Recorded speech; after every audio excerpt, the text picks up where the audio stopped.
There's something we encounter literally every single day, but we probably never really think about it. They're in our wallets, they're on our phones, they even dictate the safety of the buildings we walk into. Today, we're going to dive into the hidden world of the license. So, to really get why licenses are so important, let's just try a little thought experiment. Imagine a world where everything was permitted. No one needed permission for anything. I mean, it sounds like total freedom, right? But what would that world actually look like? Well, for starters, any company could sell any medicine in a pharmacy with absolutely no proof that it works, or, way more importantly, that it's safe. And the home you live in, the office where you work, they could have been built without following a single safety code by pretty much anyone with whatever materials they had lying around. And just imagine coming up with a great idea, a new song, a brilliant invention, and then having it copied and sold by anyone and everyone instantly. Yeah, that world wouldn't be freedom. It would be total chaos. So this little exercise shows us a world that's fundamentally broken.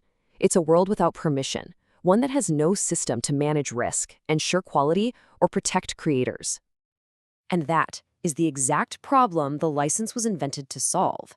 It's so much more than just a piece of paper or a plastic card. It's a fundamental social contract that we all kind of implicitly agree to. It's what makes our society functional, predictable, and safe. Okay, so let's look at the definition. The absolute keyword here is conditional. A license gives you conditional permission.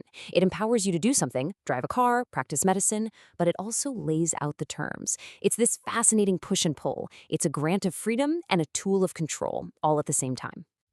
And this gets at a really core tension, right? A license exists right at the intersection of two huge forces: our autonomy, our individual freedom to act, and society's need for supervision, for control, to keep everyone safe. A license is the legal instrument that tries to strike that incredibly delicate balance. So, how is this balance actually struck? Well, getting a license isn't arbitrary. It's a very structured process. Think of it like a journey toward legal legitimacy. Let's just use a driver's license, because it's an example we all get. First, you apply. That's you formally saying you're ready to follow the rules of the road. Second, you qualify. You have to pass tests to prove you're competent. Third, you're granted permission in the form of the license itself. And finally, you have to renew it, which is basically a way for the system to ensure that trust is ongoing.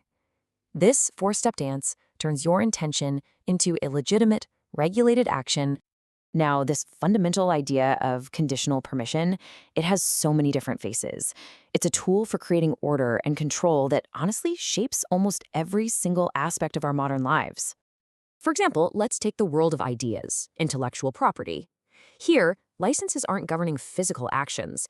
Instead, they're all about the right to use, or to copy, or to build upon creative works. Things like software, music, or inventions. There's a great term for this: legal modularity.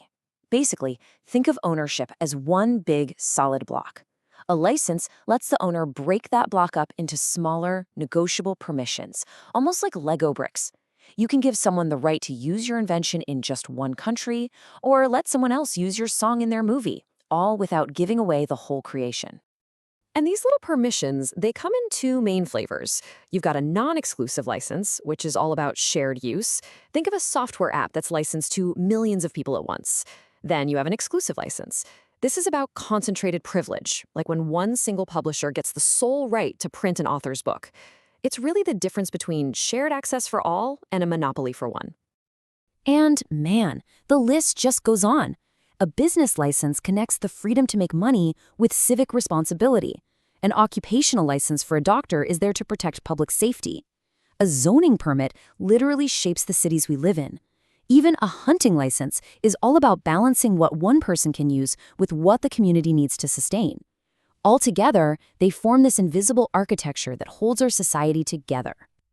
So when you pull all these different threads together, driving, inventing, building, healing, you start to see that the license is way more than just a set of rules. It's the foundation for something so much deeper. And that brings us to the core idea. As our source material puts it, licensing functions as the institutional choreography of trust. I mean, what a perfect metaphor, right? Choreography. It's a carefully planned dance between our individual freedom and the public's need for safety. Each license is a set of steps, guiding our actions so we can all move together in this complex world without crashing into each other. It's how we create a society that's actually built on trust.